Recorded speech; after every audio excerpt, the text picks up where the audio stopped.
Hey, IDS 301. Welcome to the final video of the session of the class. Um, it's video number, what, Module 6, video 2. And let's get to it. It's Tuesday, October 6th at about noon, and it shouldn't take too long. But I had oh, let me just tell you, those personal narratives, by the way. Wow, great job. Overall, I think I'm hoping that there was some value in that assignment for you. You probably don't get to do that much in college, write about yourself like that, but I don't know, who knows, maybe you do. Many of them were quite poignant and touching. I should probably have you do it in the first module because, no, I just care too much. Yeah, it's true, you guys. I mean, a pretty amazing group of people, overcoming challenges, having a global experience in many parts of the world, or just being able to um, challenge yourself by getting this degree. I'm just really impressed. It's very admirable. Um, One thing I wanted to show you, I'll put it in the link for today for the video, but this is an article. That's Andy Hess. She does what I do. In fact, her and I are the only two instructors in the department that are teaching the same program that we went through. Okay, so you do have a lot of, doctors of this, PhDs, and you have disciplinarians who are trained in teaching interdisciplinary studies, but we're the only two that actually have undergrads in interdisciplinary studies. And dare I say, I'm the only one that has a graduate degree in interdisciplinary studies in our faculty. Now, that's not 100% for sure, but the last time I checked, it was. Okay. But anyway, she writes about two types of interdisciplinary scholarship. This is from 2018. However, Gabrielle Bammer, who I follow, I think she's a professor in Australia on Twitter, she retweeted this. And it's a great article because basically it talks about individual interdisciplinarity and interdisciplinary dialogue and team science. Two very different concepts, right? Because as you know, you're interdisciplinarians on your own. But we have touched on and looked at the types of things that go into being an interdisciplinary team, right? Okay, of different disciplinary expertise and how that works. So Andy put that together. It's kind of her passion to deal with this, and it's very interesting.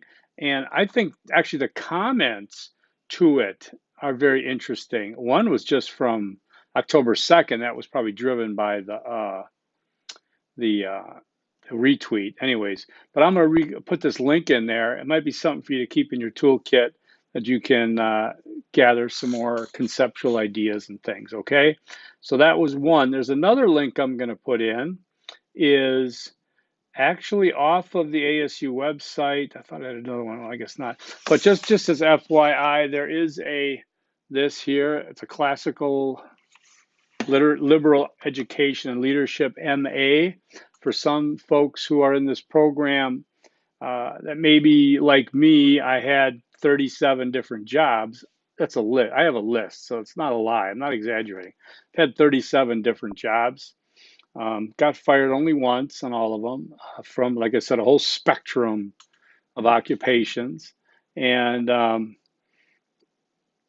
so classical liberal education and leadership masters would be an excellent component in my CV. It's too late for that now. I'm just counting down the days. But it's a great thing, and I think I'll send this out as well. And do searching if you're plan on going out to grad school. I know it's a ways out there. Think ahead, do some research, and check it out. Okay, let's go with Easter egg number one, and that is critical thinking, because I think if there's anything that the meta view of this would be, IDS is a critical thinking kind of degree, right?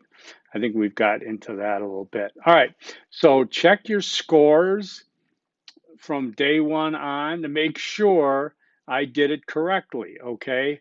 Make sure you got credit for the Easter eggs you sent me, okay? Remind me if you didn't. Double check. It's on you. I cannot change things next week at this time when I already have the grades in, all right? So don't wait, all right? So remember as you go through this, 700 points equals a C, a passing C. 800 equals a B. 900 and above is an A.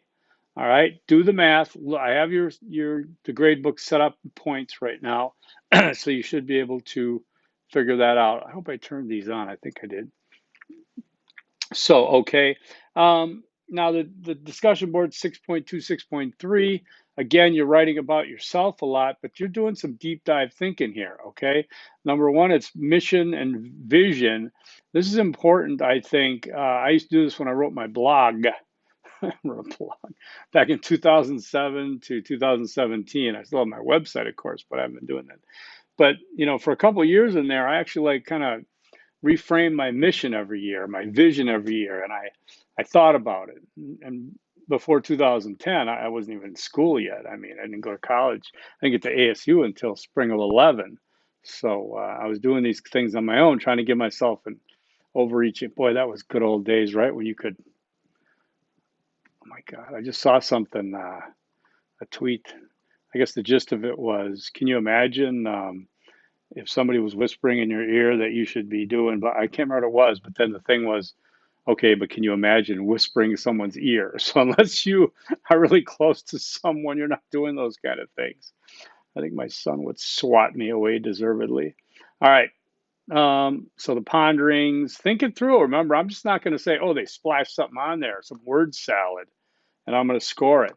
Granted, I don't have a lot of feedback to you when it comes to these things. I score them, I read them, appreciate them, okay? But I can't really comment on right, wrong, or anything, So don't look for that, but look for your points in that. Make sure you do, I don't know if there's responses due on either of these. You have to check it out. Okay, Easter egg number 2 is submit the course eval. If you haven't done that yet, time is running short. Again, it's anonymous. Again, you can just do the checklist stuff if you want. You don't have to give the dirty details. It's fine. It's your chance to rip me, which some students are at this point salivating for that opportunity. But for others, they are a constructive criticism, and even some of them are pleased. So that's cool. Okay, but I really appreciate it. Would help me, especially like I said, I'm redoing this course again in January. Not overhaul, but there's things that need to be tweaked here. All right, and I think you've heard me talk about some of those things. I just want to move it into my style, which is more of this and less of the reading and stuff. So we'll get to that. But sorry, you guys did a great job, by the way. Um, for that portfolio assignment, which is optional, it's extra credit. I realize it's only worth 50 points, but that 50 could put you over the top if you are 50 away from getting a particular grade level, right? I'm not going to go through too much details. There's a lot there. Just know that it's something that if you haven't been compiling during the session, it's not going to be easy to put together in 3 days. So I would like you to be conscious of that. Where's my volume on this thing? Oh, there it is. Mute. So if you want to get a hold of me, fine. But I do expect it to be very comprehensive. Read the instructions on it. All right. I'm at 9 minutes. Wow. Okay. Easter egg number 3 is longer than usual, but I want you to write it down because I want you to get it up here. All right. Easter egg number 3 is nothing accepted after 11:59 p.m. on 10/9. Okay? You know what I'm talking about because inevitably somebody comes in, I hit it at midnight, I got a 12:01, I got a 12:02. No, I don't accept it. If I accept your 12:02, why shouldn't I accept 12:05? If I accept 12:05, why shouldn't I accept 12:20? If I accept 12:20, why don't I just accept whatever goes through the night till I wake up the next day? Got to draw the line. The line is drawn, right? Okay, so please, by 11:59.